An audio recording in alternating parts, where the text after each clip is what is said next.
এই ট্রেনটা মাত্র 2টা বার যায়, জাহানাবাদ আর রূপসী বাংলা। কিন্তু আমাদের লোহাগড়াতে এই রূপসী বাংলাতে আপনার 12টায় যেটা যায়, এটা স্টেশনটা থামে না। আর হচ্ছে যখন আপনার আসে 5টায়, ওইটা থামে না। প্লিজ একটু দেখেন ভাই, ব্যাগটা একটু টানেন না, বড় হয়। যার যেখানে প্রয়োজন সেখানে তো থামানো যায় না।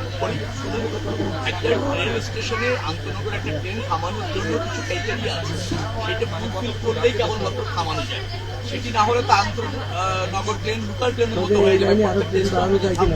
আপনি তো গন্তব্যে পৌঁছাতে যেখানে এখন 6 ঘন্টা বা 5 ঘন্টা সময় লাগে, সেটা 10 ঘন্টা লেগে যাবে। আমরা এটা বিবেচনা করে থামা। আপনি যে স্টেশনের কথা বললেন, সেখানে লোহাগড়াতে যদি থামানোর প্রক্রিয়াটা ফুলফিল করে যে না ঠিক আছে ওখানে থামানো যায়, কিন্তু থামানো হচ্ছে না, আমাদের ওখানে তো মানে অ্যাপ্লিকেশন দেওয়া হয়েছিল মন্ত্রণালয়ে, রেল মন্ত্রণালয়। অ্যাপ্লিকেশন সবাই দিতে পারে। আমরা দেখি ওই স্টেশনে থামানোর জন্য নড়াচড়া করে নিয়ে একটু দাঁড়ায় থাকেন এক মিনিট। হচ্ছে কিনা কাছাকাছি। RICL TMX, যুগের পর যুগ স্থাপনা থাকে মজবুত। স্টেশন আছে, আরেকটা স্টেশনে এরকম আন্তনগর ট্রেন যত্রতত্র থামানো যায় না। একটা ট্রেন স্টেশনে ট্রেন থামানোর জন্য বেশ কিছু ফিজিবিলিটি থাকতে হয়, সেটা থাকলে অবশ্যই আমি বিবেচনা করি। আপনার যাত্রা টিকিট পেয়েছেন, পরিষ্কার পরিচ্ছন্ন পরিবেশ আছে, আগের চেয়ে ভালো আছে। তো ঠিক আছে, এটা অব্যাহত থাকবে, আরো ভালো যাত্রা হবে আগামী।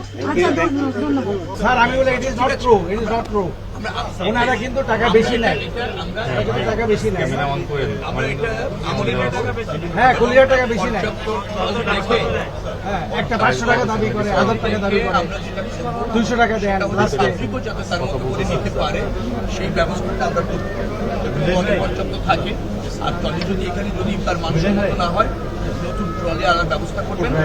এবং প্যাসেঞ্জারও ট্রলি যদি নিতে পারে, হেলথ ফ্যান থাকবে, পাশাপাশি প্যাসেঞ্জারের নিজে নিয়ে যাওয়ার সুযোগ আপনার অবারিতভাবে এটা করবেন এবং দ্রুততম সময়ের মধ্যে এটা করবেন। তার জন্য যা যা করার দরকার মন্ত্রণালয় করছেন। Thank you so much.